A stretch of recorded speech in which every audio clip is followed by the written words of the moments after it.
TVK அமைச்சர் சரத்குமார் போதைப்பொருள் பயன்படுத்தினாரா என்று சமூக வலைத்தளங்களில் ஒரு பழைய வீடியோ மீண்டும் வைரலாகி வருகிறது. ஆனால் அந்த வீடியோவின் உண்மை என்ன?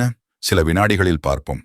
ஒரு கேள்வி: உண்மையிலேயே யாராவது போதைப்பொருள் பயன்படுத்தினால் ஆயிரக்கணக்கான மக்கள் இருக்கும் கிரிக்கெட் மைதானத்தில் குடும்பத்தினர் அருகிலேயே இருக்கிற நேரத்தில் அதை வெளிப்படையாக செய்வார்களா? அதையும் குடும்பத்தினரே வீடியோவாக பதிவு செய்வார்களா?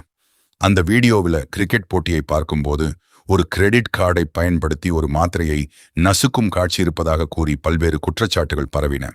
ஆனால் சரத்குமாரும் அவரது குடும்பத்தினரும் அது குழந்தைக்கான மருந்தை பொடியாக்கிய தருணம் என்றும் போதைப் பொருளுடன் எந்த தொடர்பும் இல்லை என்றும் விளக்கம் அளித்துள்ளனர்.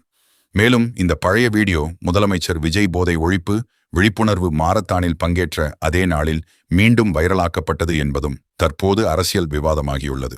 இந்த விளக்கம் உங்களுக்கு நம்பிக்கை தருகிறதா, அல்லது இந்த சர்ச்சை குறித்து உங்களுக்கு வேறு கருத்து இருக்கிறதா? உங்கள் கருத்தை கமெண்டில் பதிவு செய்யுங்கள்.